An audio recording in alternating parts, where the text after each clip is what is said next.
motiver à reprendre vos finances personnelles en main, parce qu'il y a des concepts qui sont importants à comprendre. Ça va fraîchement, comme tout le monde, je suppose, ouais. Bah, il y avait, je sais plus quand c'était, je crois lundi, ça avait tellement gelé que ma porte côté conducteur de la voiture ne s'ouvrait même plus, pour te dire un peu. Sachant que je crois que le week-end d'avant il avait plu, ou le jour d'avant il avait plu, donc forcément, c'est pas l'avantage. J'avais un garage, hein, mais je l'ai démoli pour construire un immeuble de logement. Et ça, vous pouvez voir sur YouTube si jamais vous n'avez pas encore vu les vidéos. Il y a des vidéos qui vont venir. La grue a été installée. Elle a eu des soucis, elle a été réparée par les entrepreneurs, les maçons. Et lundi, on attaque les fondations, enfin, normalement, s'il n'y a pas d'autre imprévu qui viendra nous en empêcher d'ici là. Mais c'est les aléas du chantier, c'est comme ça. Malheureusement, on ne peut pas toujours tout contrôler. Et sinon, ce serait beaucoup trop simple.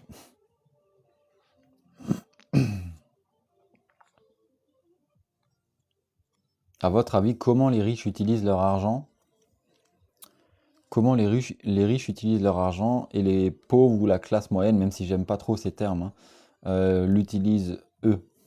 Les fondations en période de gel, ouais, il y a moyen de le faire avec des retardateurs, etc. Il y a des additifs que tu peux rajouter dans le béton et des fois, vaut mieux le faire quand c'est un peu plus froid plutôt que quand c'est trop chaud. Parce que quand c'est trop chaud, ça va sécher trop vite et ça va éclater.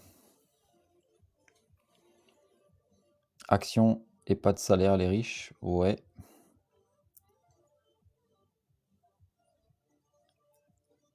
SP500, CTO ou PEA, bah tu peux le mettre sur les deux. Tu as différentes stratégies par rapport à ça. Souvent dans le PEA, ça va être des ETF. Là, je pense que tu parles d'ETF, reflet net 63. Les ETF, il faut savoir que ceux qui sont sur le S&P 500, que tu vas pouvoir mettre dans un PEA, sont souvent des ETF qui sont synthétiques et pas des ETF qui sont physiques. Donc si ça te pose pas de problème, tu peux très bien aller sur le PEA. Après, tu peux très bien l'acheter sur le compte titre ordinaire en prenant un ETF qui est accumulant. Donc tu vas pas toucher de revenus, de dividendes, donc du coup tu ne payeras pas la flat tax parce que c'est à accumulation, tu vois. Tu auras théoriquement sur ton compte pas d'argent qui va tomber, donc du coup bah, pas de flat tax non plus à payer.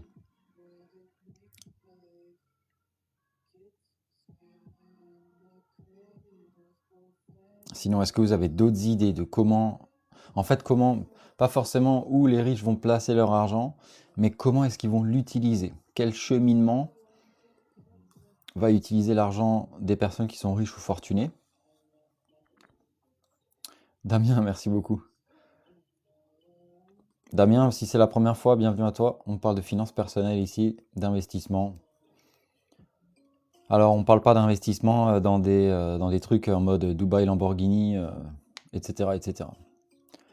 Holding, oui, ça c'est encore un peu beaucoup plus précis, Soupra.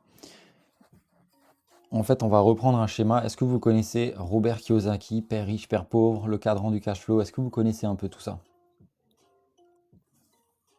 On va reprendre des notions. Je viens juste de regarder une vidéo avant sur ça.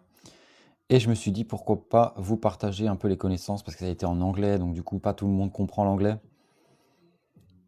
Et je me suis peut-être même dit d'en faire une vidéo YouTube au format beaucoup plus long pour aller vraiment dans les détails. Vous me direz ce que vous en pensez après les explications.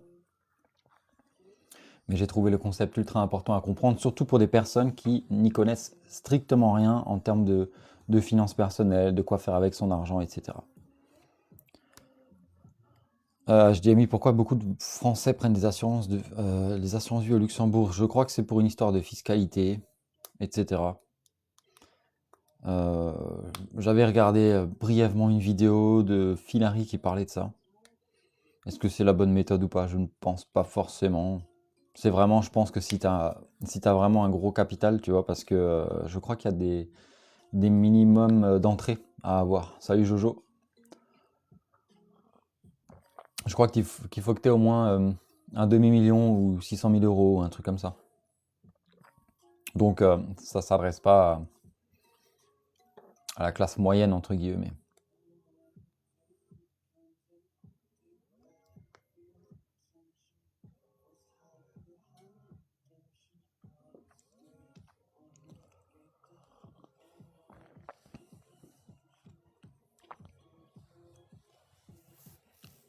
Est-ce que vous avez une idée de comment les riches font circuler leur argent?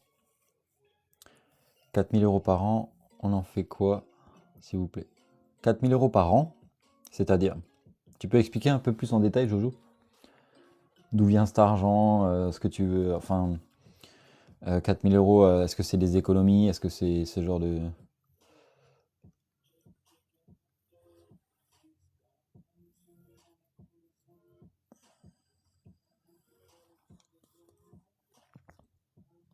Merci Patrice.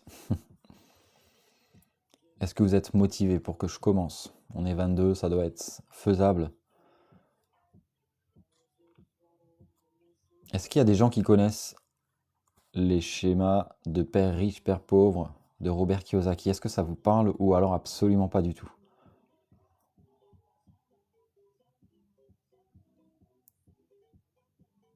Pas du tout, ok.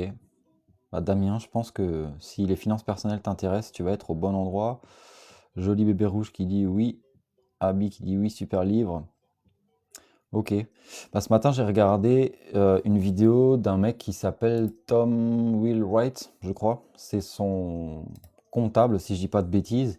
Et il expliquait dans la vidéo comment les riches utilisent leur argent, comment ils le font circuler et quelle est la différence entre les riches et les personnes moyennes, les personnes issues de la classe moyenne, ou même encore les pauvres, comme ils les appellent, même si j'aime pas trop ce terme-là. Des fois, on commence tous quelque part, donc du coup, on fait avec ce qu'on a.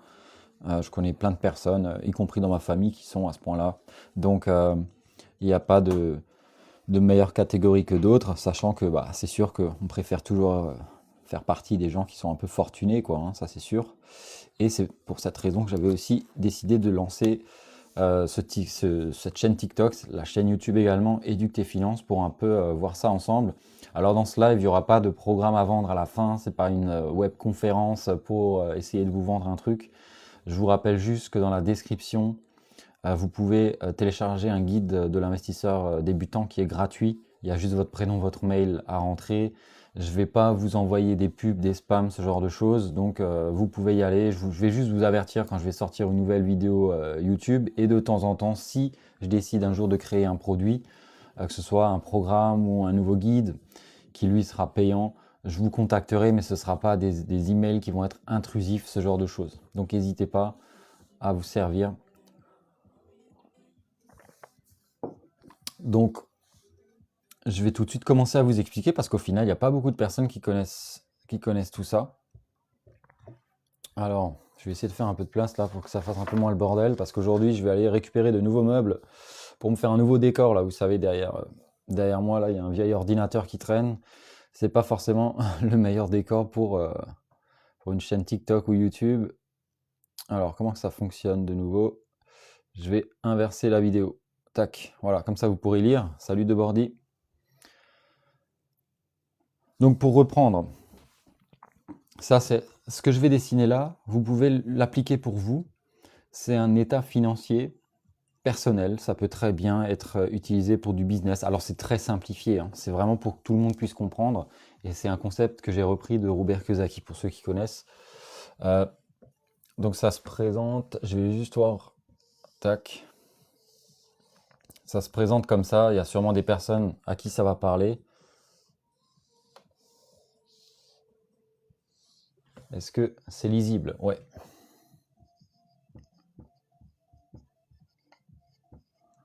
Revenus, on a l'autre catégorie qui sont les dépenses. On a les actifs et les passifs.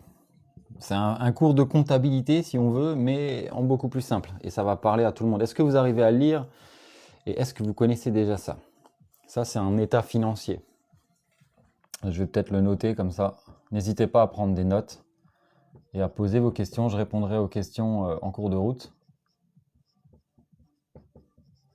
Ça, c'est ce qu'on appelle un état financier et c'est ce que votre banquier veut voir quand vous allez venir emprunter de l'argent.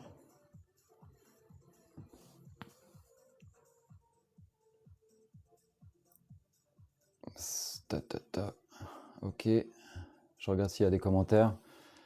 Je l'apprends à mes clients. Excellent. Tu travailles dans quoi, Jojo? Tu es banquier? Salut Kate.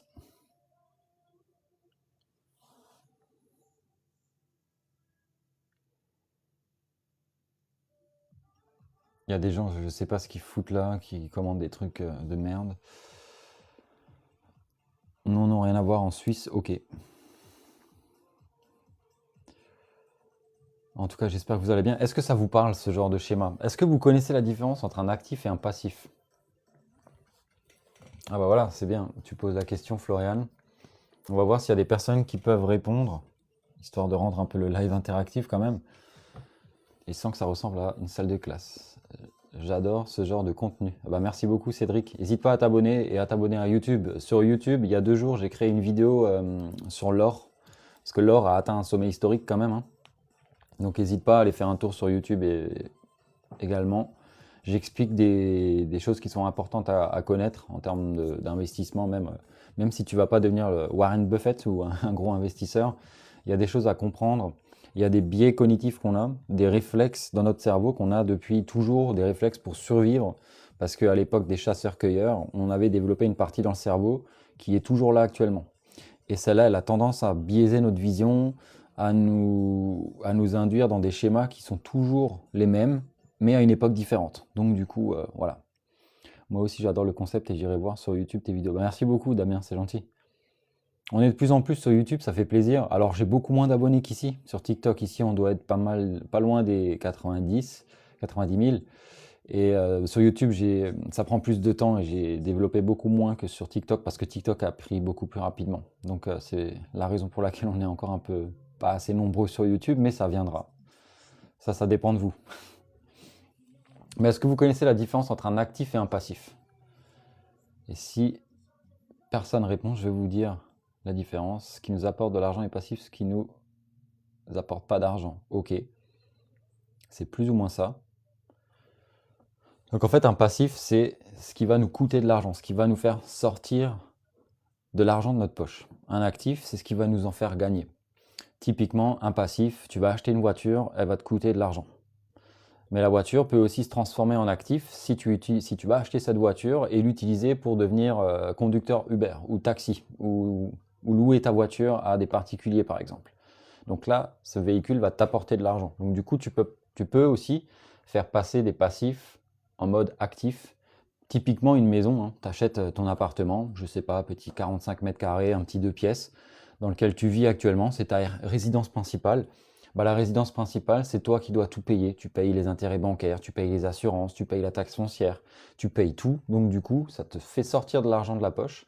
Alors beaucoup de personnes vont confondre un peu la résidence principale et la mettre dans la classe d'un actif. Alors oui, certes, si tu vas la revendre, tu vas récupérer de l'argent, mais elle produit aucun revenu tant que tu y habites.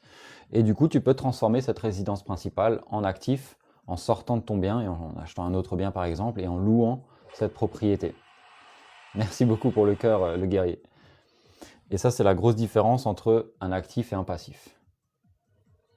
Typiquement, d'autres classes d'actifs, les SCPI par exemple, tu vas acheter une part d'une entreprise qui va gérer de l'immobilier pour toi. Elle va te rémunérer en loyer, en revenu foncier, parce qu'elle-même touche des loyers, donc du coup tu touches une part à hauteur de tes participations. Une action en bourse, c'est le même principe. Les obligations, ça reste le même principe aussi, sauf que le fonctionnement est un peu différent, mais ça te génère aussi de l'argent, biens immobiliers, entreprises, etc. Donc du coup, c'est important de comprendre cette notion entre actif et passif, parce que vous allez vous rendre compte d'un truc qui est ultra important. Donc la personne qui est pauvre, entre guillemets, hein, sans vouloir dénigrer personne, mais juste pour que vous compreniez le schéma, en fait, elle va bosser, elle va avoir un job, hein, donc ses revenus vont provenir d'un job, d'un travail. Et le problème avec ces personnes-là, entre guillemets, même si ce n'en est pas forcément un, hein, c'est qu'elles vont générer de l'argent et ensuite elles vont tout dépenser. Et il ne leur reste pas d'argent en plus. Donc du coup là, ces personnes, ben, c'est au jour le jour.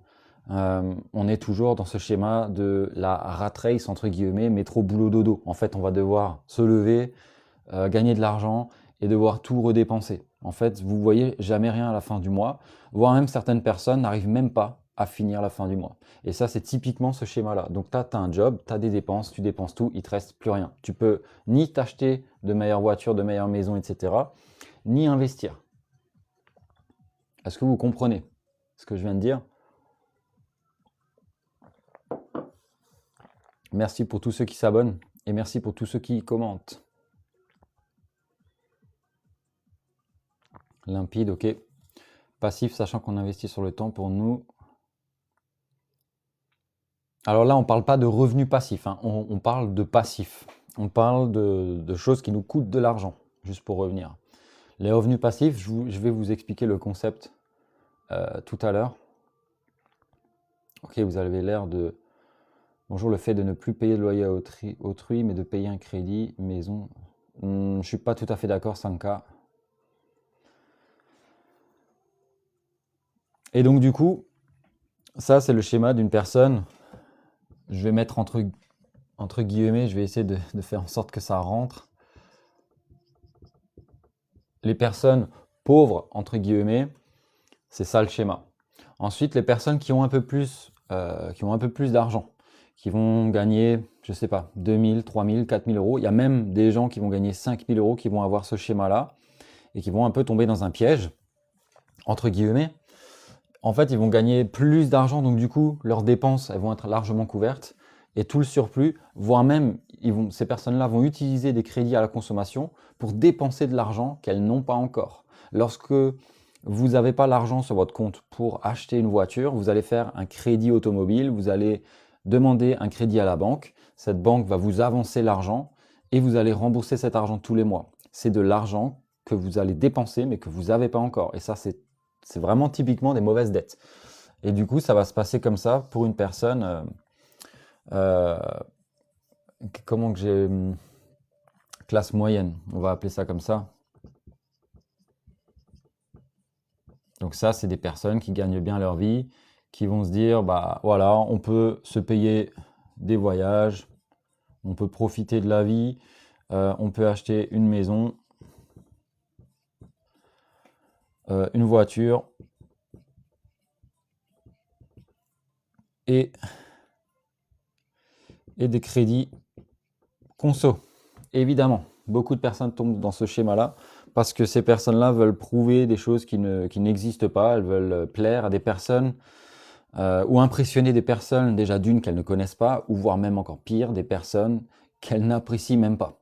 Et pour ça, elles vont acheter de meilleures voitures, de plus grosses maisons, partir en voyage pour Instagrammer tout ça, ce qui ne sert strictement à rien à part combler un ego qui va les enterrer plus bas que terre financièrement à un moment donné. Est-ce que vous arrivez à comprendre la différence?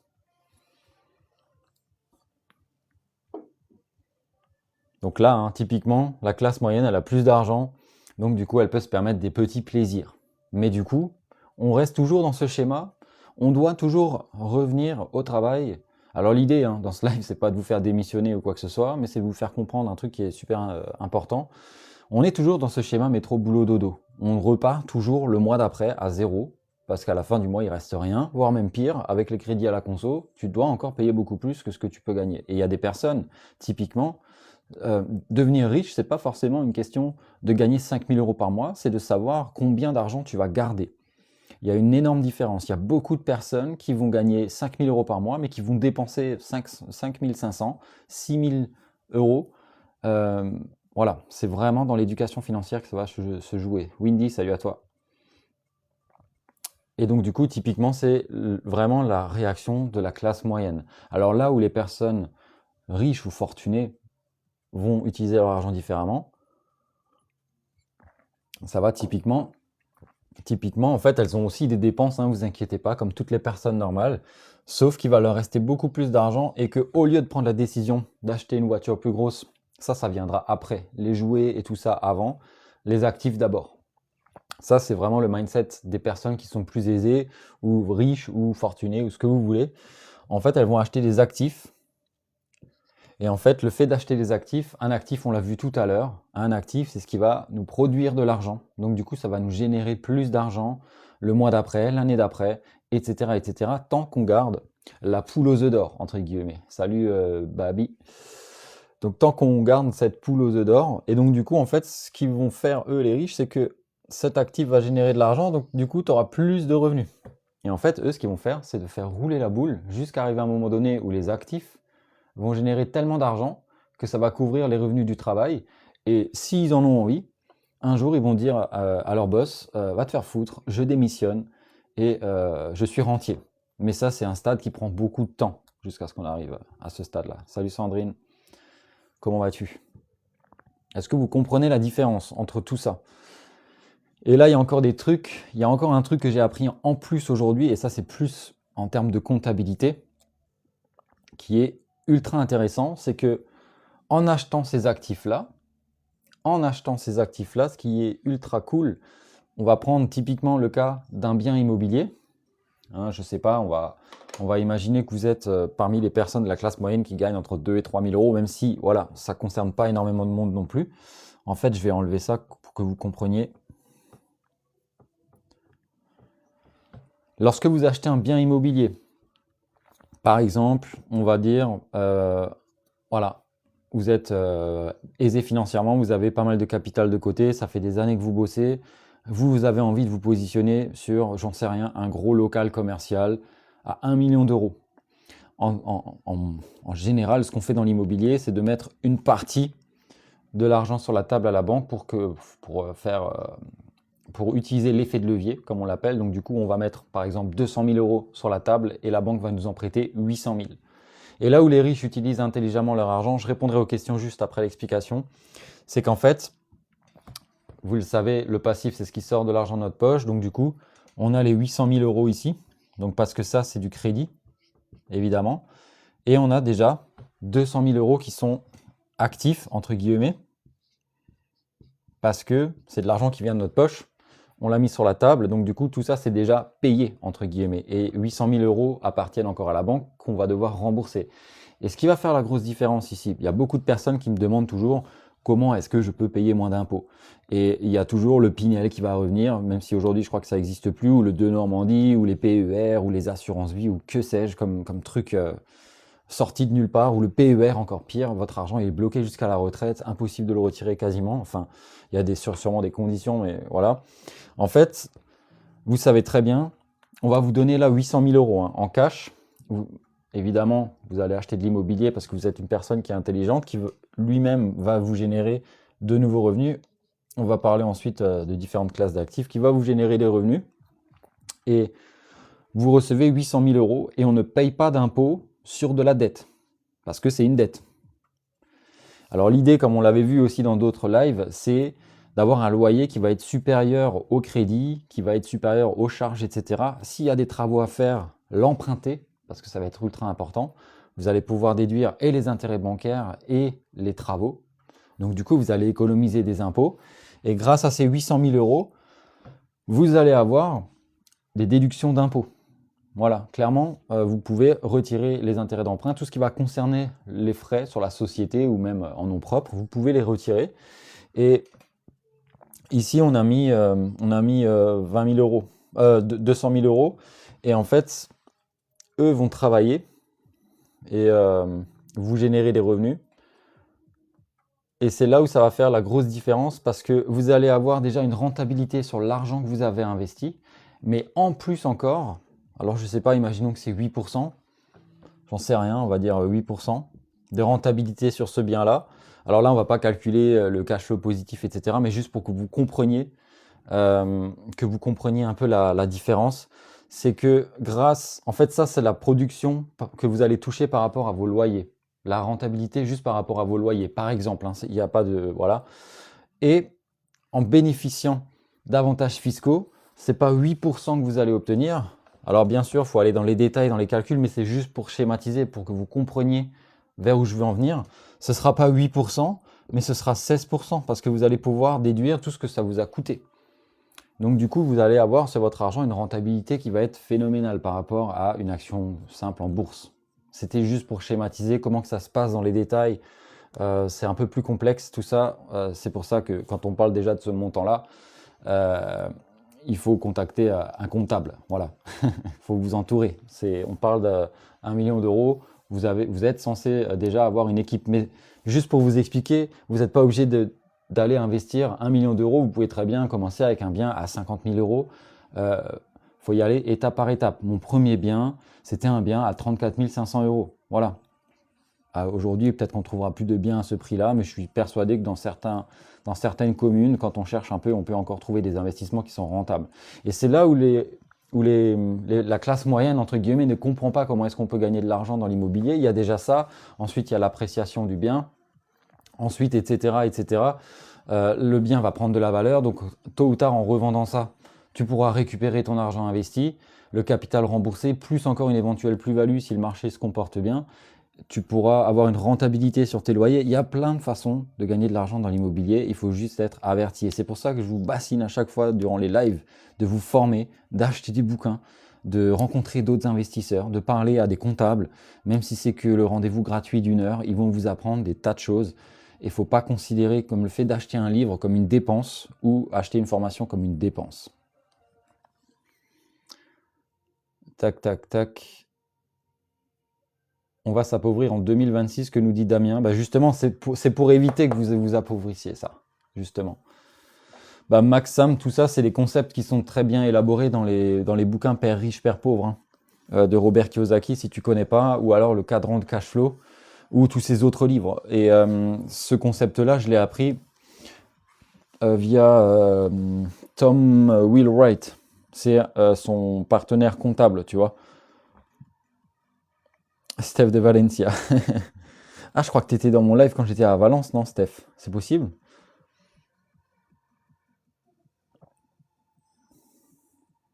T'as fait une bonne affaire, là, nous on cherche, mais il n'y a que des ruines pas chères. Windy, là, c'était juste un exemple. J'ai pas forcément ça comme rentabilité non plus, hein, surtout encore moins en Alsace. On est quand même dans un endroit qui est particulièrement patrimonial, je trouve. Tu vois.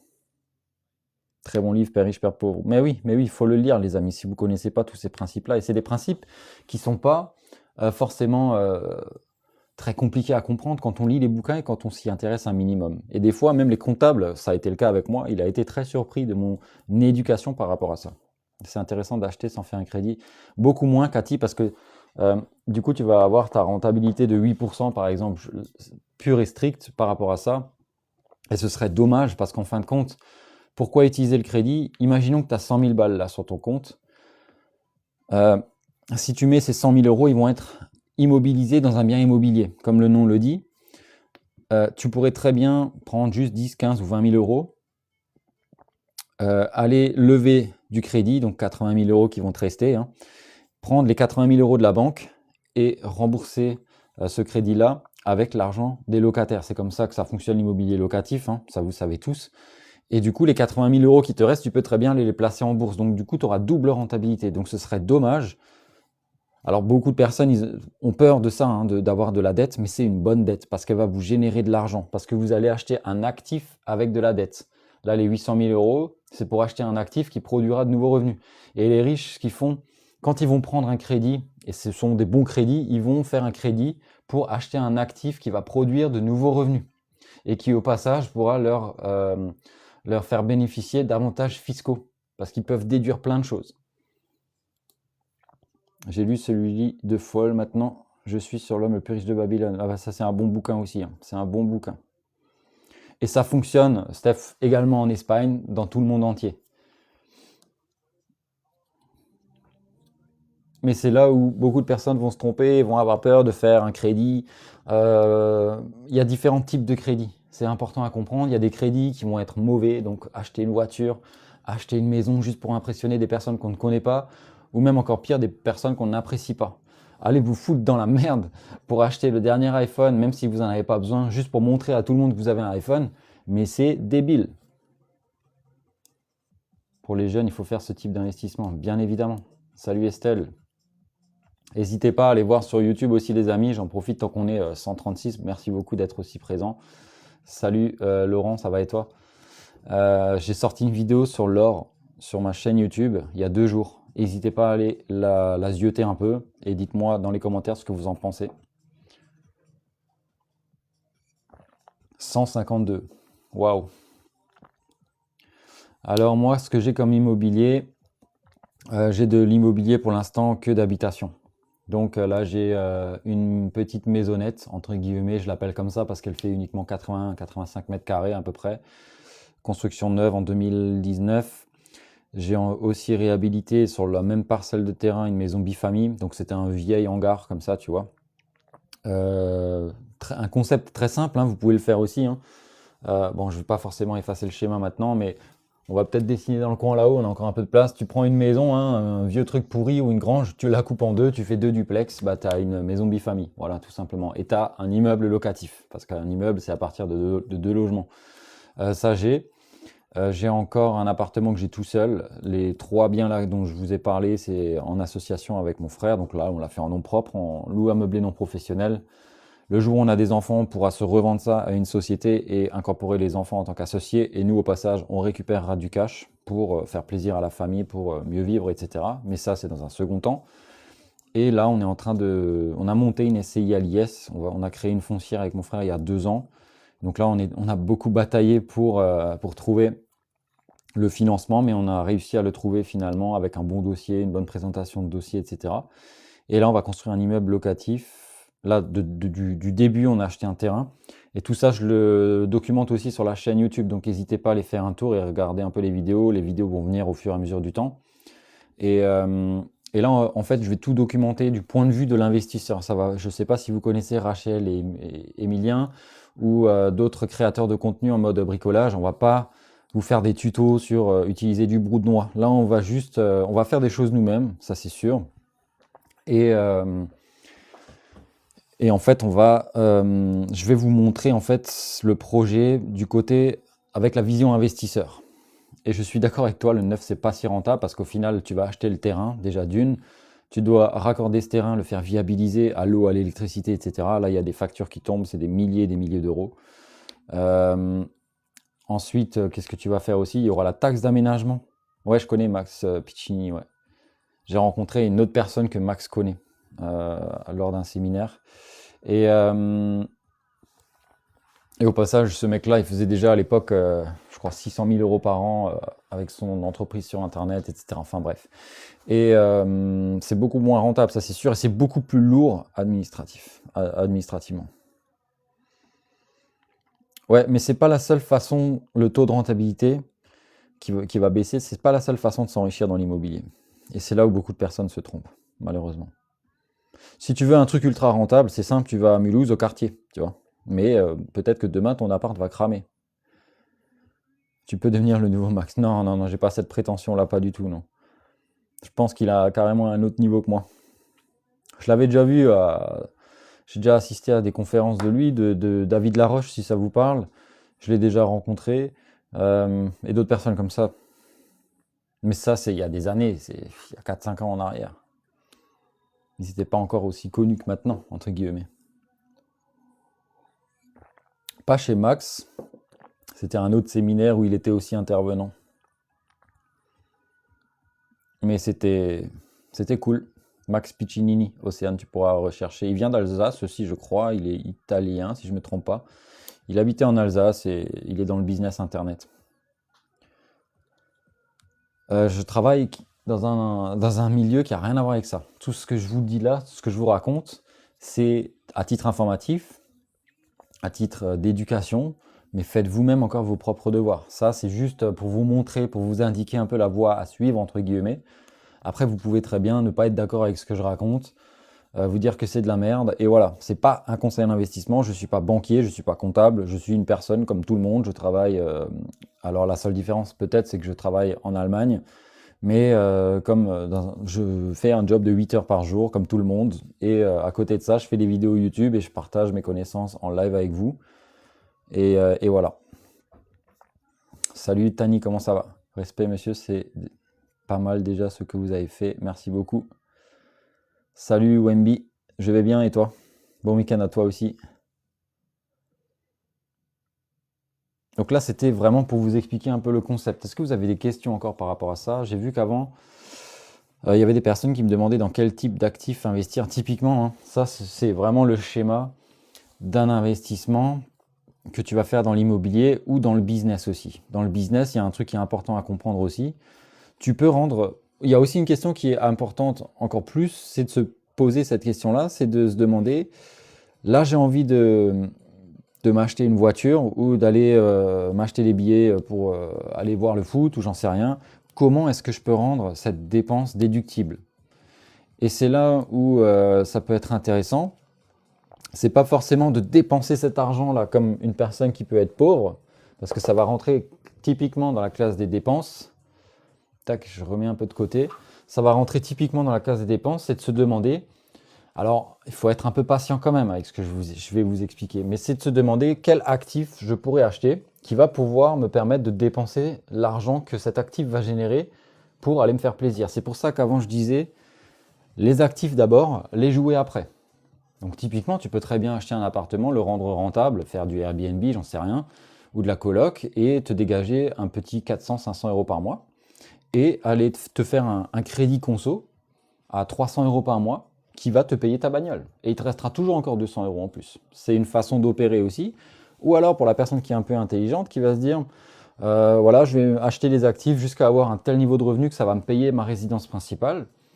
C'est pas déconnant non plus parce que la maison, oui, certes, c'est un passif vu que tu vas devoir tout payer, mais elle va prendre de la valeur. Donc un jour, tu vas récupérer de l'argent de cette maison. Et voilà. Quel type de business à faire? J'ai une licence marketing, une formation en commerce international. Bah, tu as typiquement le profil intéressant pour faire du e-commerce. TikTok Shop.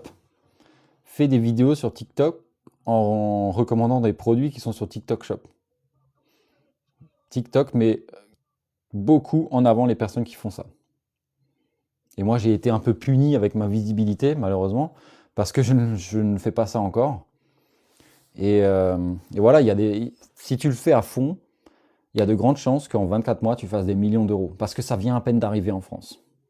Mais il faut être en live, il faut vendre, il ne faut pas avoir peur de se montrer. Il faut en avoir strictement rien à foutre de ce que les gens vont penser de toi. Et si j'avais toujours cette appréhension de qu'est-ce qu'on va penser de moi, j'ai peur de faire un live, etc. Au début, je l'avais. Au début, je l'avais, pour être honnête avec vous. On l'a tous à un moment donné. Mais je me suis dit, en fin de compte, il y a beaucoup plus de personnes qui vont être aidées, entre guillemets, par mon contenu, que des personnes qui vont aller me critiquer. Il y en a toujours. Il y en a qui vont me critiquer sur mes cheveux, sur mon contenu, sur blablabla. Ils sont pas d'accord sur des concepts. C'est la vie, c'est comme ça. On peut pas plaire à tout le monde. Et de toute façon, quoi que tu fasses, tu vas être critiqué, en bien ou en mal. Alors lance-toi sur les réseaux, ou ouvre une entreprise, ou achète de l'immobilier. Et alors tous ces principes-là pourront s'appliquer. Salut Sophie, comment ça va? La crypto, c'est pas de l'actif, enfin, tu peux utiliser la crypto pour faire du stacking et avoir une rentabilité, mais on parle pas du tout du même truc, ça va pas pouvoir te permettre d'économiser des impôts, tu vois.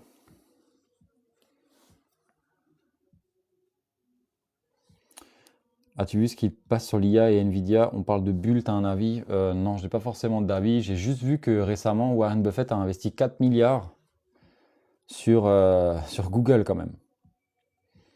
Salut JHUSTXN. Désolé, je ne sais pas trop comment prononcer ton pseudo. Si imaginons qu'avec des amis, on souhaite créer un pot commun pour investir sans crédit, est-ce viable? Oui, mais ce serait plus avantageux. Donc du coup, en mode pot commun, moi je te redirige vers la SCI, je pense, hein, ou une société. C'est beaucoup mieux et tu peux toujours encore faire un pacte d'associés par derrière pour vraiment mettre les choses au clair et pas que ça parte en couille dans tous les sens et ensuite acheter de l'immobilier à crédit. Et que chacun mette un peu, oui, comme tu dis, un peu au pot en fonction des moyens qu'il a ou qu'elle a pour aller lever de l'argent. Là, oui, clairement. Tu devrais le faire si tu en as l'occasion. Mais attention à ne pas t'associer avec n'importe qui. Ou alors qui ce sera le gérant, etc. Ouais, j'ai vu la taxe sur les douches et les baignoires, mais je pense que ça existe déjà depuis longtemps. En fin de compte, je pense que ça va être dans ce sens-là. Peut-être que je me trompe totalement, mais quand vous construisez un logement, là ça a été le cas pour moi en 2019, fin 2019, début 2020, quand j'arrivais à la fin de construction. Tu reçois un papier des impôts. Tu dois typiquement dire, est-ce que tu as, combien de toilettes tu as dans la maison, combien de salles de bain, est-ce que tu as une terrasse, est-ce que tu as un garage, une piscine, tout ce dont on parle dans les vidéos que vous voyez sur internet, tout ça, ça existe déjà il y a très longtemps. À mon avis, ce sont juste des techniques marketing pour retenir votre attention et vous faire peur. Maintenant, peut-être que j'ai complètement tort, mais ça existe déjà depuis longtemps. Ça existe déjà depuis longtemps et on exige de toi, sinon sous peine d'amende, si tu ne déclares pas ce qu'il y a dans tes biens immobiliers, eh ben, tu es en tort et tu dois payer des amendes ou tu reçois des problèmes en gros. Et donc du coup, sur la construction neuve qu'on avait faite avec mon frère, on devait dire combien de pièces il y avait, combien de terrasses, etc. Et en fonction de ça, la taxe foncière est calculée. Donc plus tu as des commodités, tu as une piscine, un truc, machin, plus ton bien a de la valeur et plus tu dois payer. Voilà. Je pense que ça vient de là. Maintenant, est-ce que je me trompe? C'est possible aussi, tu vois.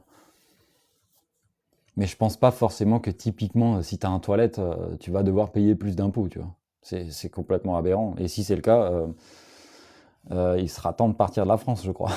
Je sais pas ce que vous en pensez, dites-moi, hein.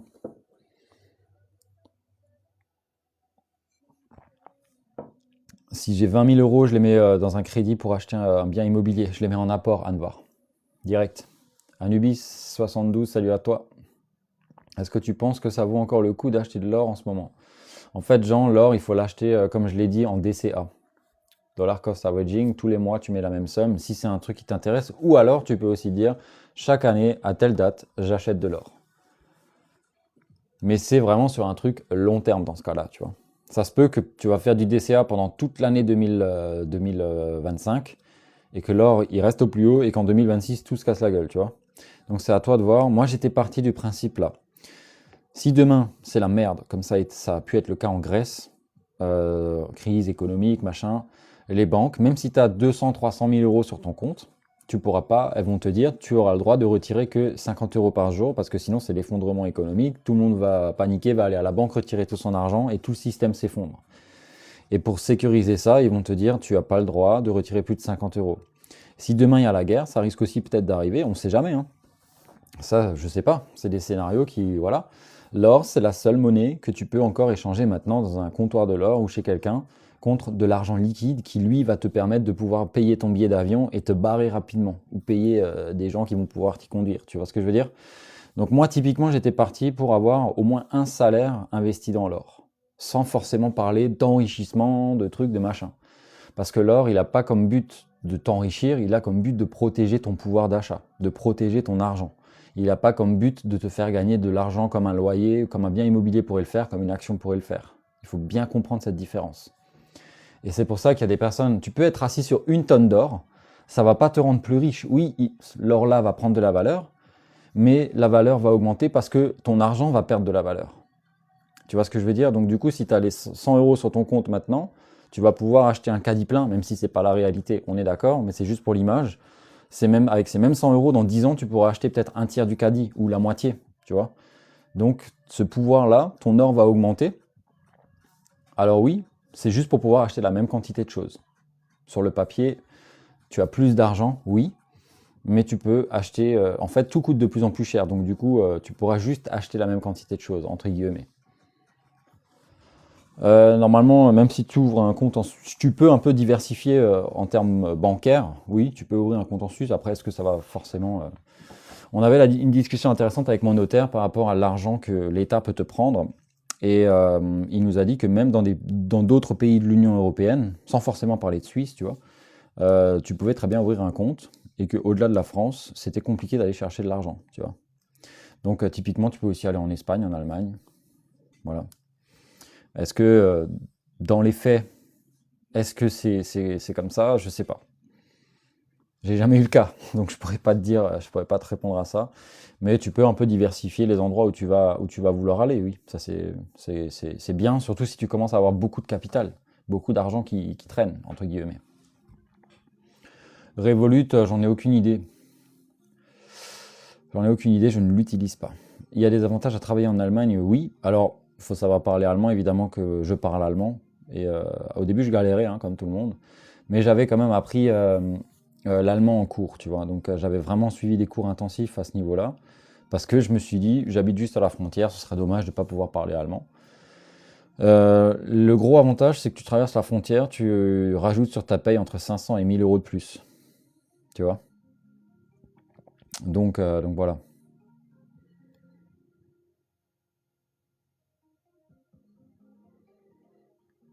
Déduction des intérêts en perso, c'est possible. Comment ça, Loïc? Merci pour toutes les personnes qui like et qui s'abonnent. Salut à ma sauce télé. Est-ce que c'était clair pour le schéma ou vous voulez que... À toi aussi, Rosa Parks, ou vous voulez que je réexplique? Est-ce que vous l'avez suivi un peu? Ouais, bah en fait, tu vas déduire tes intérêts bancaires, les frais de dossier, par exemple, tu peux aussi les déduire. En perso, si tu vas acheter ta résidence principale, tu ne pourras pas les déduire, non. C'est pour ça que la maison, je la mets dans la case passif, tu vois.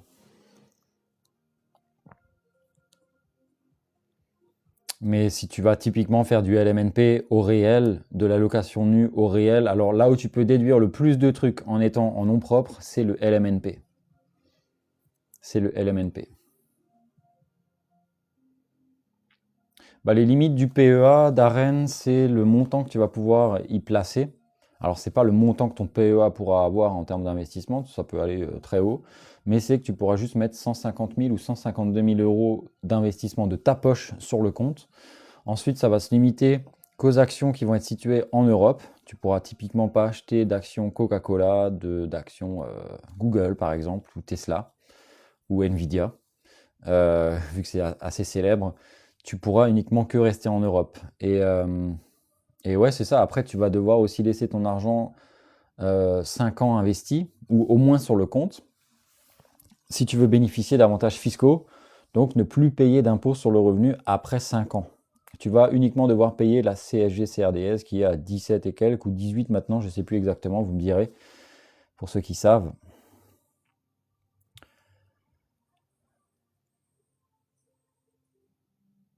Je peux revenir sur le schéma.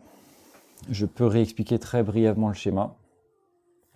Nom propre, c'est entrepreneur, tu veux dire? Non, non, non. Nom propre, c'est quand tu vas acheter toi avec ta personne, avec ton nom au final, directement les appartements. Quand tu vas acheter avec une foncière ou une entreprise, typiquement SCI à l'IS, tu peux aussi acheter en SASU, j'imagine. Tu vas acheter en société. Et là, tu peux tout déduire. Tu peux même déduire. Là où je voulais en venir aussi avant, j'ai carrément oublié cette partie-là, c'est que tu pourras même déduire si tu vas aller, j'en sais rien, aux États-Unis, en Espagne ou peu importe où, une partie de tes voyages, parce que tu peux très bien dire que tu as fait de la prospection immobilière, tu vois. Mais bon, après, faut pas non plus aller tirer. C'est des trucs qui sont un peu tirés par les cheveux, mais tu peux très bien dire que pour gérer ton entreprise, tu as une pièce qui est consacrée à ça. Donc du coup, au prorata de la taxe foncière, tu peux te verser de l'argent pour compensation ou déduire ça de tes impôts. Tu peux même déduire l'électricité que tu vas utiliser. Enfin, tu peux aller très loin dans les trucs, mais il faut pas abuser non plus parce que sinon c'est abus de droit et blablabla, tu vois. Et pour ça, c'est important d'être bien entouré. En gros, je vais juste boire un coup parce que n'hésitez pas à liker si vous aimez ce type de contenu, à, à vous abonner et sur YouTube aussi si vous voulez. Merci beaucoup. Donc pour revenir sur le schéma, la personne qui est pauvre, comme je disais, même si j'aime pas ce terme-là, c'est la personne qui a un job, qui a des dépenses, il lui reste plus d'argent. Typiquement, tout part dans les dépenses. Okay. Ensuite, la classe moyenne. Cette personne-là, elle va gagner confortablement bien sa vie. Elle va avoir des dépenses aussi, mais elle va aller se concentrer sur la classe des passifs. Et donc là, c'est typiquement une plus belle voiture pour impressionner le voisin qu'on déteste, complètement inutile. Une maison, parce qu'on se dit qu'on l'a mérité, qu'on a travaillé dur, etc., etc. Des voyages, évidemment pour poster sur Instagram pour les personnes qu'on déteste au travail, qui nous détestent encore plus, et des crédits conso. Typiquement des comportements qui sont complètement inutiles et qui vous feront jamais avancer. Ensuite, les personnes qui sont, j'ai oublié d'écrire, riches, c'est typiquement des personnes qui, elles aussi, vont avoir des dépenses. Ce sont des personnes comme tout le monde, sauf qu'elles vont voir l'argent et le fait de circuler, de faire circuler cet argent d'une autre manière. Ces personnes-là vont avoir des dépenses aussi, mais elles vont aller chercher à acheter des actifs. Actifs, immobiliers, actions, obligations, ce genre de placement-là, pour que ces actifs génèrent de nouveaux revenus. Et comment est-ce qu'on devient rentier? C'est ultra simple. Vous achetez tellement d'actifs qu'en fait, vos revenus créés grâce à ces actifs-là, ça soit supérieur aux revenus de votre job, et demain, vous pouvez partir. Salut Fred. Et demain, vous pouvez partir et dire « fuck you » à votre boss. J'ai de la fuck you money, donc je me casse et je démissionne. Je deviens rentier. Mais bon, voilà, ça se passe pas aussi simplement dans la vraie vie, hein, je vous rassure. Et là où les riches vont utiliser encore un autre levier qui est ultra fort, ultra puissant, c'est que pour acheter ces actifs-là, ils vont faire des crédits. C'est pour ça qu'ici, il y a 800 000 euros qui se pointent. Imaginons que tu vas y acheter un bien à 1 million d'euros. Tu vas mettre 200 000 euros sur la table. Cet argent va vraiment travailler pour toi. C'est ton argent. Mais par contre, tu vas avoir 800 000 euros de dette. Et tu vas avoir des déductions fiscales sur 1 million d'euros. et des intérêts par exemple et des coûts sur 800 000 euros. Donc tout ça, c'est déductible fiscalement. Donc tu vas pouvoir bénéficier tu vas typiquement recevoir 800 000 euros de la banque. Mais vu que c'est un crédit, tu ne payes pas d'impôt sur cet argent. Donc du coup, tu pourras l'utiliser pour acheter des actifs qui, eux, vont te générer de l'argent. Et là où c'est important de faire les choses bien, c'est d'avoir un cash flow positif. Ici, le vrai mot d'ordre, c'est cash flow.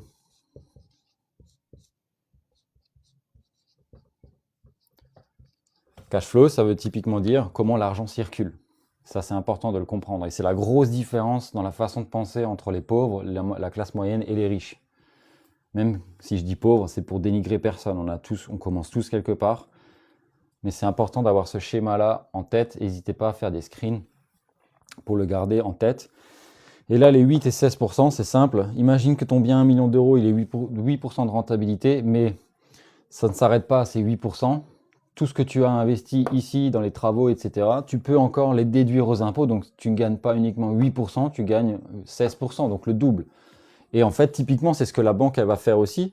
Toi, ce que tu fais en achetant de l'immobilier, tu vas prendre un truc qui va te coûter 4% à la banque et tu vas en générer 8 par exemple, bah, tu gagnes plus 4% là-dessus, tu vois. 4% que tu vas payer à la banque et toi tu récupères 4% en plus, donc plus 4%, on est d'accord. Et donc du coup, typiquement, c'est ce que la banque fait aussi. Tu vas mettre ton argent sur un livret A qui va être payé 2% par exemple, et elle va te faire des prêts, là, à l'heure actuelle, entre 3, 4, voire même 5% sur certains projets. Elle prend juste la différence. Et c'est comme ça que fonctionnent les riches aussi. En temps de guerre, le meilleur investissement, je ne sais pas. Je ne sais pas, je pense que tu peux te tourner vers l'or, qui va protéger uniquement ton argent, mais ça ne va pas te générer un cash flow.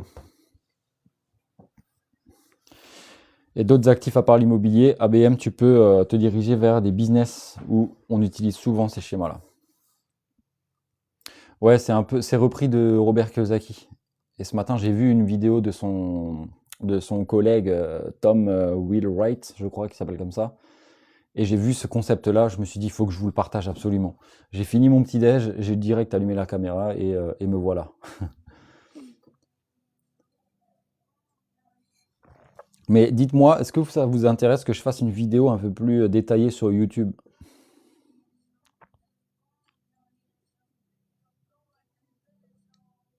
Merci pour toutes les personnes qui s'abonnent.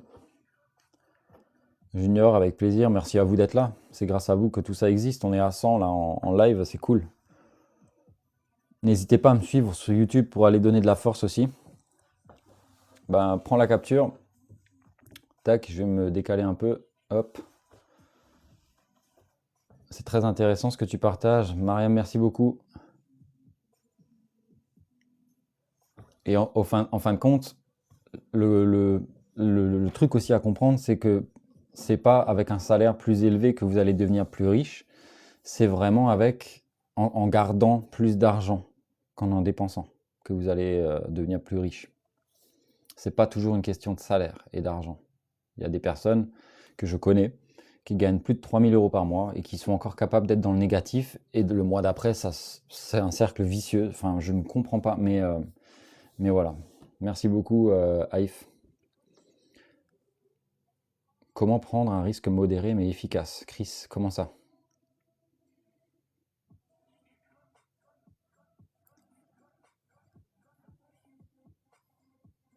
Et Elvita, tu demandais la capture. De toute façon, ce sera dispo sur la chaîne YouTube.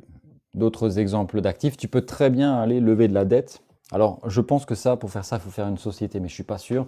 Tu peux très bien aller lever de la dette, acheter des voitures.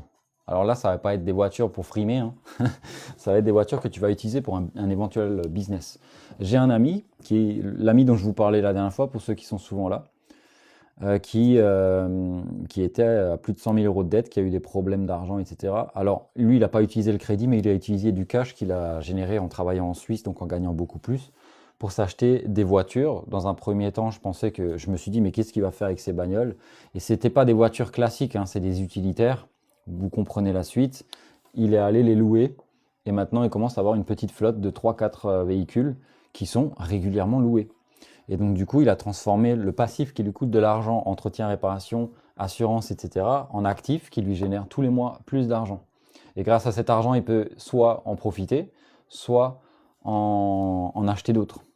Et tu peux encore optimiser ça en allant chercher du crédit pour acheter ces véhicules et rembourser tes crédits grâce à ça. Et comme ça, tu évites encore de payer beaucoup d'impôts dessus. Dans quoi investir en premier? Dans sa tête. Dans tout ce que tu vas apprendre. Tout ça, c'est des connaissances. Toutes ces connaissances que je t'enseigne là, entre guillemets, euh, elles ne te servent à rien si tu ne les appliques pas. C'est juste de la masturbation intellectuelle. Mais c'est important de les connaître. Et ensuite, là, maintenant que tu les connais, si tu as tout suivi depuis le début, c'est important que tu les appliques. Parce que sinon, tu perds clairement ton temps là en regardant le live avec moi, en participant au live. Il faut que tu passes à l'action et que tu mettes ça en place. Sinon, c'est juste une vidéo en plus où tu perds ton temps. Et voilà. Comment on fait pour créer une holding? Qui voit pour ça et combien ça coûte? Combien ça coûte, j'en sais rien parce que j'en ai pas, tout simplement. Mais en gros, si tu crées une nouvelle société, tu peux compter 1000 euros par société. Et pour ça, moi, je te conseille d'aller voir un notaire. Il y a souvent des organismes comme Legal Place, je crois, un truc comme ça. Mais c'est pas du conseil personnalisé à fond, tu vois. Ou alors, faut payer très cher. Mais du coup, je préfère aller voir un notaire. Lui, il va écrire, il va rédiger tous les statuts, il va s'occuper de faire la déclaration de ta boîte. Et nous, on avait payé 1000 euros avec mon frère. Mais là, on parle d'une SCI. Alors peut-être que pour une autre société, c'est différent, je ne sais pas. Ouais, plus ou moins, Snoop, ouais. En épargnant plus, on ne perd pas son temps. Si.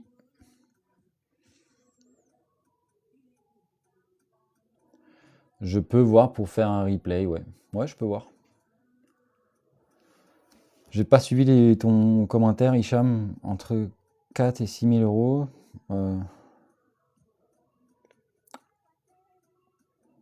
Ah, holding, ok, d'accord, Hicham, ok, ok. J'ai pas vu ton commentaire en haut.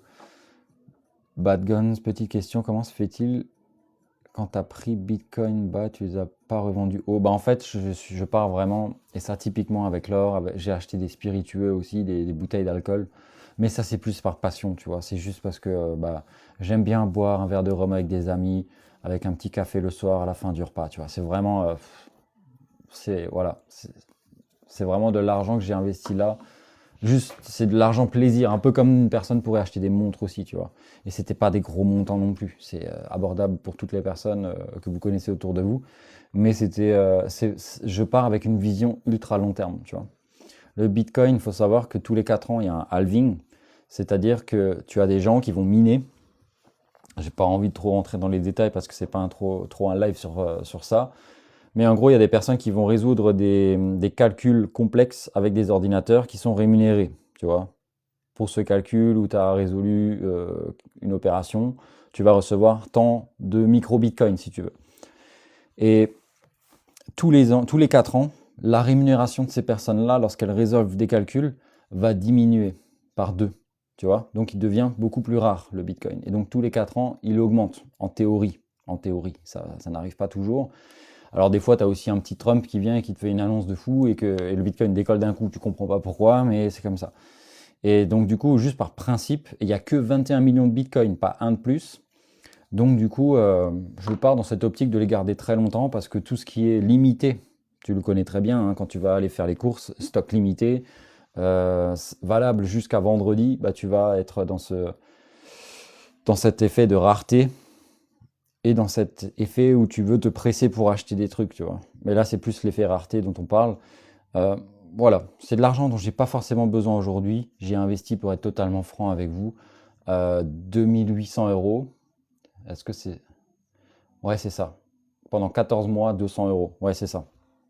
Et là, je dois être à, je sais plus, 5 6 000 euros, quelque chose comme ça.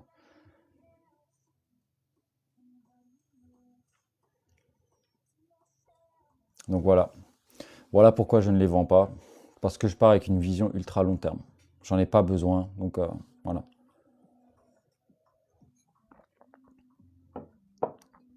Qui te dit que je suis pauvre, Snoops? Créer la SCI, c'est pas avec l'expert comptable. Tu peux aussi avec l'expert comptable, ouais. Ça peut être moins cher aussi, mais tout ce qui est légal va être beaucoup mieux rédigé, je pense, hein, avec un notaire. Les ETF, c'est pas mal si tu sais pas dans quoi investir.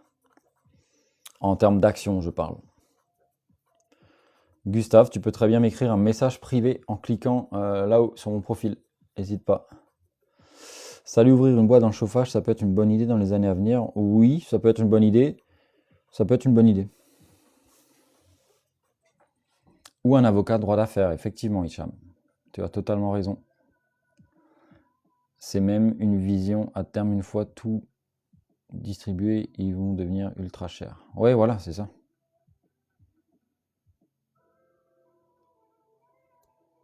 Tu vois, c'est un peu le même principe que l'or, tu vois, sauf que bon, le Bitcoin fonctionne différemment. Snoops, et toi, tu les as? Qu'est-ce que tu ne veux pas vendre? J'ai loupé la partie. Les Bitcoins, Tani. Les parts de Bitcoin. Et Snoops, juste pour information, si tu as 1 million d'euros là en cash sur ton compte, tu es un très mauvais gestionnaire d'argent. Maganos, là, j'injecte que dalle dans les cryptos parce que je suis à fond sur un projet immobilier.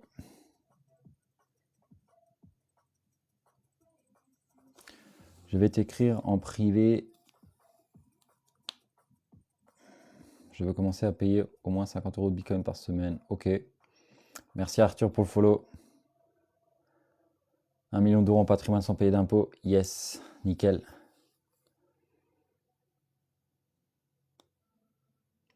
Ça peut être une vision court terme ou toujours long terme avec les ETF. Court terme, c'est un peu plus risqué, hein, forcément. Tu ne dois pas regarder les mêmes choses. Mais il vaut mieux partir sur du long terme. En fait, quand tu vas acheter des ETF, tu vas pas faire un coup, tu vois. Tu pars vraiment pour placer ton argent dans un truc qui va rester longtemps. Là, la taxe foncière, ouais, ouais.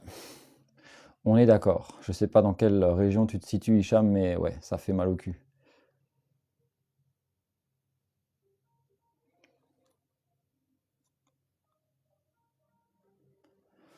Est-ce qu'on peut voir des conseils sur comment se lancer? Je viens de commencer à travailler. Ben, c'est très bien, 3 cas par mois. Si tu viens de commencer en premier lieu, tu as aussi le guide pour les investisseurs débutants en allant ici sur mon profil où tu peux le télécharger gratuitement. Tu vas dans la bio et tu fouilles un peu, tu trouveras si tu es motivé. Et sinon, mets en place déjà ton fonds de sécurité. Je vais sortir normalement pour fin de semaine prochaine une page pour précommander les directs de l'investissement où vous pourrez le commander en précommande à tarif moitié prix si ça vous intéresse. Mais on n'est pas là pour vendre ça. Flo, on a trouvé la poule aux œufs d'or. Yes. Let's go. Merci Hicham pour le follow, c'est gentil. Avec un livret A, avec un LDD par exemple. En fait, la grosse différence entre le fonds de sécurité, enfin, entre l'épargne que tu vas mettre sur le fonds de sécurité et l'investissement que tu vas mettre pour acheter des actifs, comme on l'a vu, c'est que il te faut au début une base financière stable. Il te faut une base financière stable, de l'argent qui est rapidement rapatriable, dépensable tout de suite si tu arrives une bricole. Ta voiture tombe en panne, tu dois changer de boulot, tu te fais virer, voilà. Et ensuite, tout le surplus, tu vas mettre entre 3 et 6 mois de côté par rapport à ça. Et c'est de l'épargne. Cet argent, il n'est pas censé trop travailler, il n'est pas censé être bloqué. Ce ne sera pas l'objectif de battre l'inflation avec cet argent-là. C'est juste de l'avoir disponible pour solidifier ta base financière. Une fois que tu as cet argent en place, tu vas investir tout le surplus. Normalement, je vais me positionner sur 2 studios à 78K les deux. Yes, Laurent, c'est cool ça. C'est excellent. 100 euros par mois, mais tu gagnes 3000 euros et tu veux juste mettre 100 euros par mois? Tu penses pas qu'il y a un problème quelque part? J'espère que tu vas pas tomber dans le schéma de la classe moyenne dont on a parlé juste avant, hein. Ce serait dommage avec un salaire comme ça.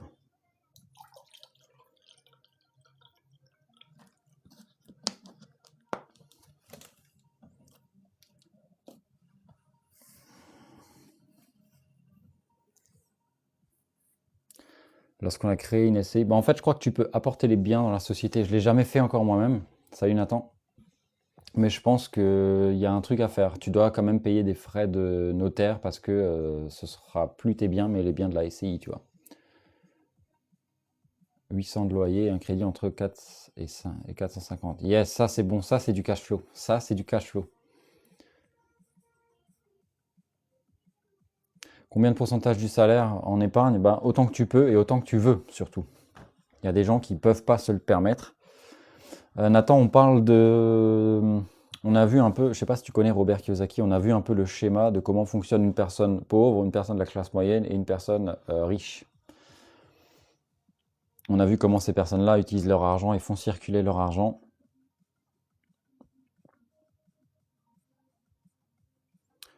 200 euros cash flow net, ça, c'est des opérations qu'on veut faire.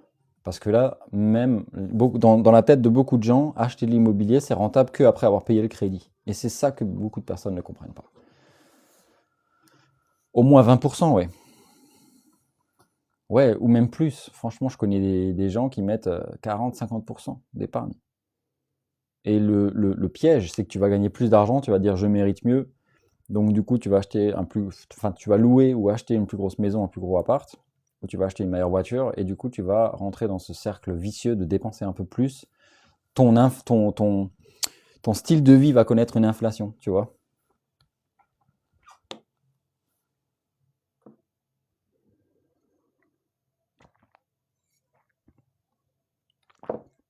J'ai de l'IMO et 1300 euros de cash flow net. Yes. Mais tu disais pas que tu avais 1 million d'euros payés déjà?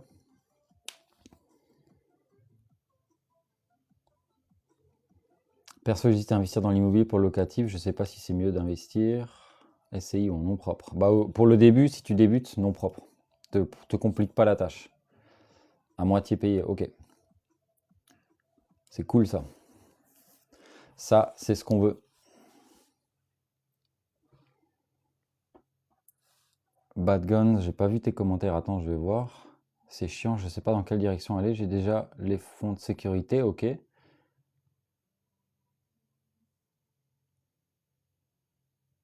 Et ouvert un PEA ce mois-ci, ok. Les prêts ne sont pris que sur 15 ans. Oui, d'accord, ok. C'est pour ça que t'as pas autant de cash flow que ça, ouais. Je me suis dit qu'il y a un problème quelque part. Mais tu fais bien.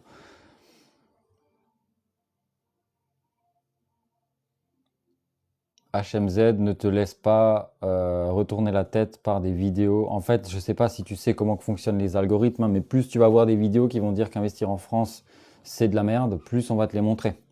Donc tu auras une vision biaisée de ce qui se passe en réalité. Il y a encore beaucoup de choses à faire ici.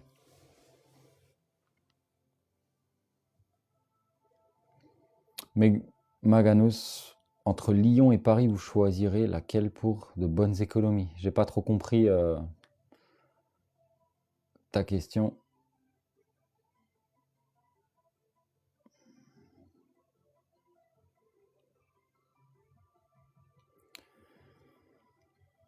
Oui, l'instabilité, on est d'accord. On est d'accord.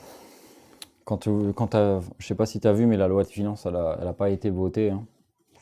Il y a juste eu une personne pour. Moi, je viens d'acheter un appart là, mais je sais pas comment faire pour faire du locatif. Bah, tu rénoves ton bien et tu fous un locataire à l'intérieur. Ou alors, quelle est ta question plus précise? Plutôt se diriger du côté des actions ou bien de l'immobilier, voir SCPI ou bien tout ça à la fois. Alors, Bad Guns, si tu es partout à la fois, tu seras nulle part en même temps. En fait, faut pas chercher à t'éparpiller. Concentre-toi sur un truc. Si tu as de l'argent de côté, que tu es capable de mettre dans un apport immobilier et si tu te sens capable de gérer un chantier, même si c'est pas toi qui devras le faire, mais de gérer au moins les artisans et d'avoir un peu de réseau. Et ensuite de gérer des locataires derrière, tourne-toi vers l'immobilier. Si tu ne le sens vraiment pas du tout, tourne-toi vers des actions ou des ETF. Mais forme-toi. Forme-toi parce que sinon tu vas acheter de la merde. Alors autant tu gardes ton argent sur un livret A. Ne considère pas l'achat d'une formation comme un mauvais investissement. C'est enfin comme une dépense. C'est un bon investissement. Même si d'autres personnes ne pensent pas la même chose. Ah d'accord, tu as acheté ta résidence principale, Jean, et ensuite tu veux faire du locatif. Si j'ai bien compris. Merci pour toutes les personnes qui like et qui s'abonnent. N'hésitez pas à vous abonner, je reviendrai souvent vous faire des lives.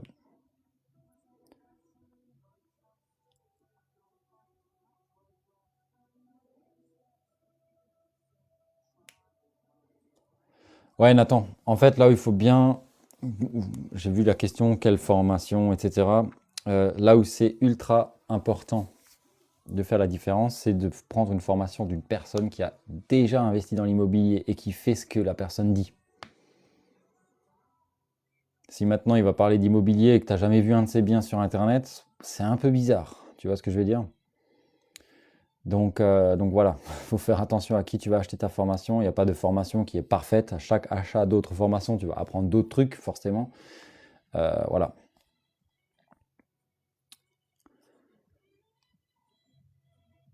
Mais il y a aussi des très bonnes formations, comme tu dis, Laurent, ouais. Je sais pas, Laurent, est-ce que toi, tu avais acheté des formations sur l'immobilier?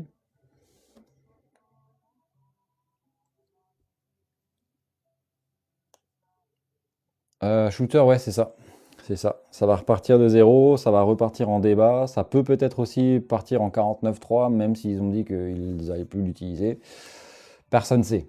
Mais je crois qu'ils doivent donner un avis, enfin un budget avant le 23/12, si je dis pas de bêtises. J'ai vu la vidéo chez Mazdak, donc allez voir chez lui éventuellement, si ça vous intéresse. Il explique beaucoup mieux que moi.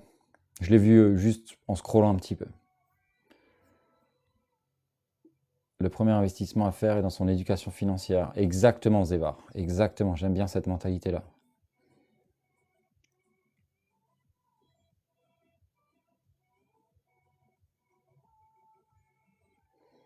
Le but, là, c'est que je vous vois dans les commentaires et que vous achetiez vos appartes, vos actions et que vous me le dites, qu'on progresse ensemble. Moi, je vous montre mes chantiers, etc. sur YouTube, je vous montre ma progression, je vais vous montrer mes erreurs parce qu'il y en aura des erreurs, ça c'est sûr.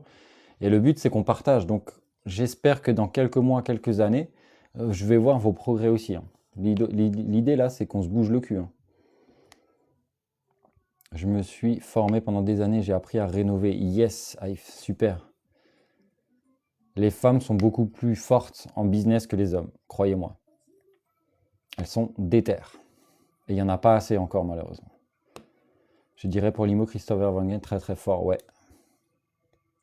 J'avais un ami qui avait acheté sa formation, qui me l'avait filé aussi.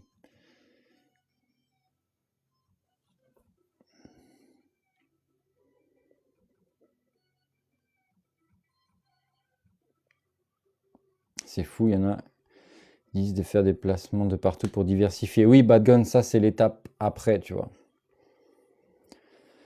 En fait, si tu veux, au début, quand tu veux avoir des progrès qui sont rapides, tu vas pas forcément diversifier. Et c'est là où ça peut porter à confusion.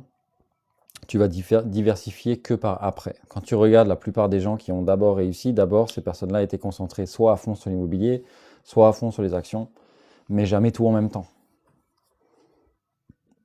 Tu peux donner des formations en immobilier, qu'elle dit Tani, pourquoi pas? Dites-moi si ça vous intéresse. Je bosse sur un petit projet sympa en ce moment. Si tu es curieux, tu me dis en privé. Bon, j'ai un peu beaucoup de choses à faire, donc si tu veux m'en parler, écris-moi.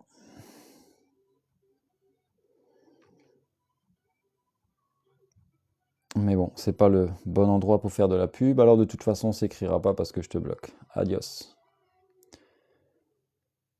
Ah, ces gens-là qui essayent toujours de profiter, ça me désespère, mais c'est pas grave. Après, moi, je bosse dans un hôpital de 4 500 personnes, du coup, il y a plein de personnes qui me contactent. Ah ouais, ah, là, c'est la force du réseau. Pour un jeune, il vaut mieux investir dans une maison ou dans des actifs. Ben, ça dépend. En fait, il n'y a pas de règle qui est mieux que d'autres. Ça dépend juste du niveau que tu veux avoir, tu vois. Si tu veux devenir riche, faut pas forcément acheter sa maison en premier. Tu peux l'acheter, mais plus tard. Il y avait une expérience comme ça qui a été faite sur des enfants avec des chamallows ou des bonbons quand ils étaient tout jeunes, hein. C'était une expérience. Et l'idée, c'était de voir. En fait, il y avait le mec qui faisait l'expérience, qui lui donnait un bonbon qu'il mettait devant lui. Et il disait, si tu attends que je revienne, t'en auras un deuxième. Si tu le manges tout de suite, t'en auras qu'un. Et ensuite, beaucoup d'années plus tard, ils ont remarqué que les enfants qui ne pouvaient pas patienter réussissaient moins bien dans la vie que les enfants qui réussissaient à patienter. Donc ça rejoint un peu ça. Est-ce que tu veux ta maison tout de suite ou est-ce que tu veux d'abord des actifs? Quel est ton objectif dans la vie aussi? Est-ce que tu es capable de différer ce plaisir d'avoir ton chez toi à plus tard ou pas? Oui, ça m'intéresse de fou. Une petite formation, ok.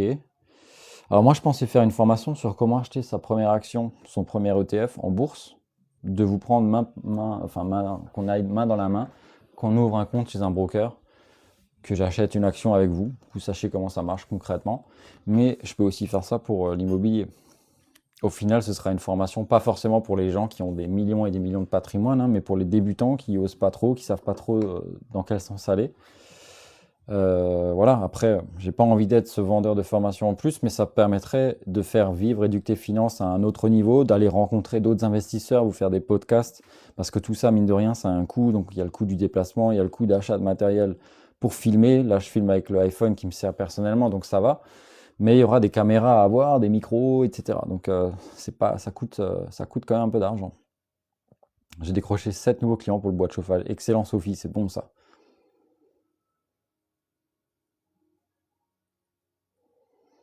Ça m'intéresse beaucoup, ok. Pour la bourse, je suis preneur, ok. Bah, sachez une chose, les amis, si vous êtes intéressé par la bourse, etc., cette formation aura un coût.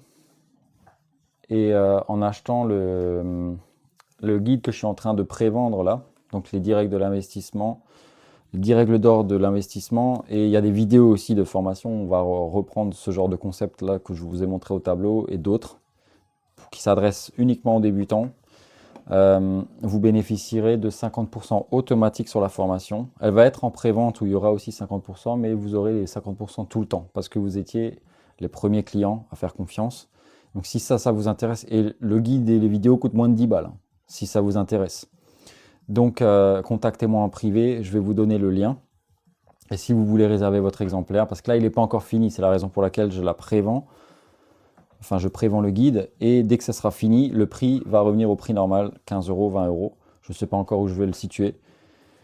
Mais si ça vous intéresse, écrivez-moi en privé. Et le fait de réserver ce guide-là vous donnera automatiquement la formation à moitié prix. Et ça, je m'y engage, je vais le tenir. Et voilà. Et c'est moins de 10 euros, je crois, je l'avais mis à 7,50 euros, un truc comme ça. Mais c'est juste pour la réservation, c'est juste un lien simple pour réserver. Et je vais créer une page officielle où tout va être expliqué, etc. Anna Kwana, tu peux cliquer ici sur mon profil et tu m'envoies un message privé et je répondrai. Et vous aurez le choix. Vous allez voir. Zévar, merci beaucoup. Derrick, yes. Pourquoi tu proposes pas plus d'accompagnement pour un achat immobilier pour les débutants? Tout simplement parce que ça prend du temps, un accompagnement. Et c'est des accompagnements qui coûtent cher parce que c'est beaucoup de temps, tu vois. Si je m'engage à accompagner quelqu'un en disant par exemple achète, en fait à la fin de l'accompagnement, l'objectif c'est d'acheter ton bien immobilier, ça me prendra énormément de temps. Donc je serai moins en live, moins avec vous en vidéo. Et j'ai mon projet immobilier aussi, à côté de ça je travaille. Si je travaillais pas, ce serait différent. Ce serait différent. Elvita, tu viens m'envoyer un DM, ok, je vais voir ça.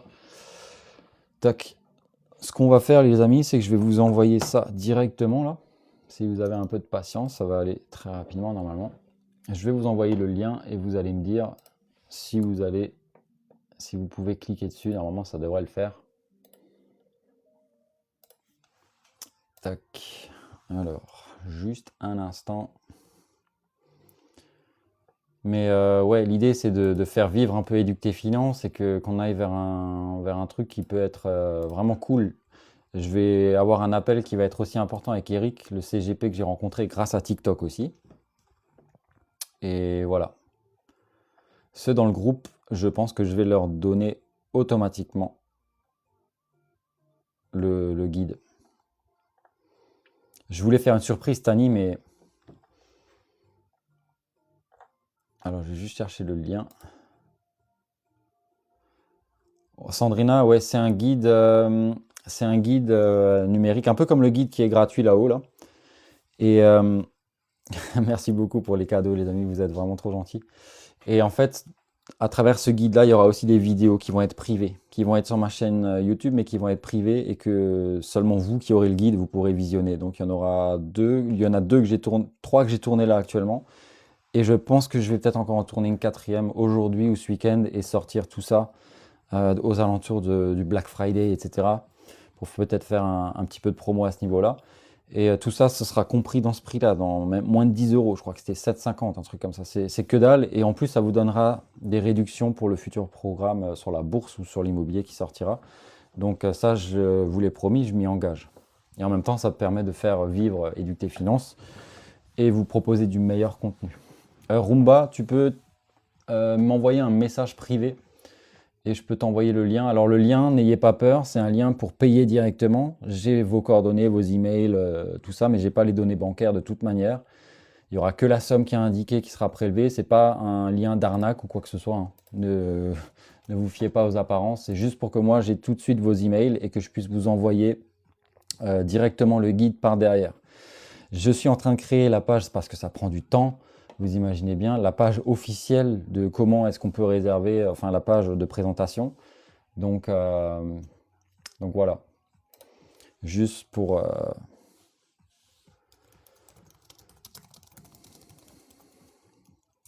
clarifier les choses.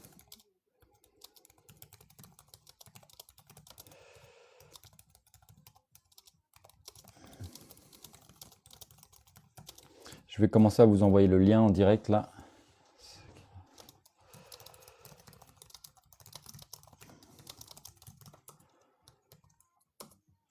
Alors, tu fais plus de live avec ton collègue, ça fait un moment qu'on l'a pas vu. Ouais, tu parles de Guillaume, je pense.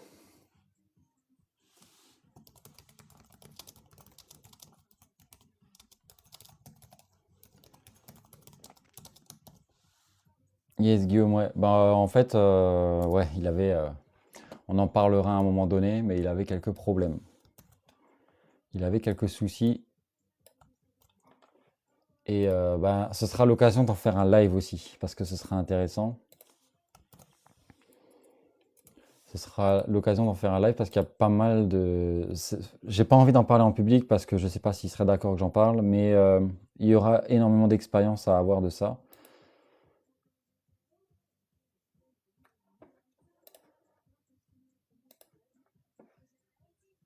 Ok, le lien est parti, vous me direz si ça fonctionne pour les gens qui m'ont envoyé un message en privé. Mika, bah en fait, ça fait déjà beaucoup de temps que c'est en baisse. Enfin, je veux dire, c'est souvent le cas, hein, ça monte, ça descend. Maintenant, comment est-ce que ça va aller, dans quel sens, j'en ai aucune idée. Non, pour lui physiquement et tout ça, ça c'est pas grave. C'est plus businessment parlant, entre guillemets. Mais je pense qu'il sera OK pour en faire un live. Je pense qu'il sera OK pour en faire un live. Bon les amis, il va bientôt être midi. J'envoie les derniers liens. Pour les personnes qui sont intéressées, ça vous donnera des réductions encore une fois de moins 50% sur les futurs programmes que je compte traiter. Et le programme sur la bourse, sans vouloir me vanter les amis, mais il sera dense, hein. Ça c'est une petite page. Après là, il y aura le reste. On va voir déjà l'état d'esprit à avoir pour investir en bourse, les bases à connaître avant d'acheter quoi que ce soit en bourse entre un ETF et une action, comment choisir son action, son ETF. Qu'est-ce que j'avais encore noté? Un tutoriel pratique de comment textuellement acheter l'action, quoi faire sur le broker, la différence entre les ordres à court limité, les ordres au marché, etc. Des stratégies simples pour des débutants, donc différentes stratégies, hein, et des bonus encore. Donc voilà, juste pour résumer un peu, pour que vous sachiez à quoi vous attendre. Mais bon, moi je vais vous laisser là. Encore merci beaucoup pour votre attention, d'avoir passé tout ce temps avec moi. J'espère que les concepts que je vous ai appris aujourd'hui, ça vous a plu et que ça vous aidera pour le futur. Et je compte sur vous pour que vous me donniez vos ressentis dans les commentaires et que dans quelques temps, vous viendrez ici et dire vous avez ouvert votre PEA, vous avez acheté votre première action, votre premier bien immobilier. parfaite jusqu'à que j'ai terminé le livre, enfin le guide, etc. Maximum encore 2 semaines, mais maximum. Et dès que ça sera terminé, je double le prix et les bénéfices, enfin les réductions de coûts des coûts pour la formation sur la bourse, etc. Ne seront plus valables à ce moment-là. Donc là, c'est vraiment les premiers qui vont faire confiance que je voudrais vraiment remercier. C'est pour cette raison que je propose ça. Et, euh, et voilà. Vous êtes les membres fondateurs d'Educ tes finances. Donc, c'est le moins que je puisse faire pour vous. Et en même temps, on participe tous au projet, donc c'est cool. Donc encore une fois, merci beaucoup à tous. N'hésitez pas à vous abonner sur YouTube. Et non, ce ne sera pas chantier cet après-midi, malheureusement. Aujourd'hui, je vais vous emmener avec moi. Enfin, grâce à cette mini caméra, on va aller ensemble acheter des meubles pour meubler tout ce qui est derrière moi, là, pour que ça fasse un petit studio. Là, il y a un vieil ordi et des classeurs de je sais pas quoi, là, de plein de trucs différents. Et meubler ça avec tous les bouquins que j'ai, histoire que ça fasse un petit décor pour les futures vidéos YouTube et pendant les lives. Donc du coup, ça va être stylé. J'ai vraiment hâte de vous montrer ça et je vais filmer en mode vlog, un peu comme ça avec un ami. On va aller là-bas et on va faire ça cet après-midi. J'ai hâte parce que j'adore monter des meubles aussi et j'adore un peu réaménager des espaces. Donc du coup, ça va être cool.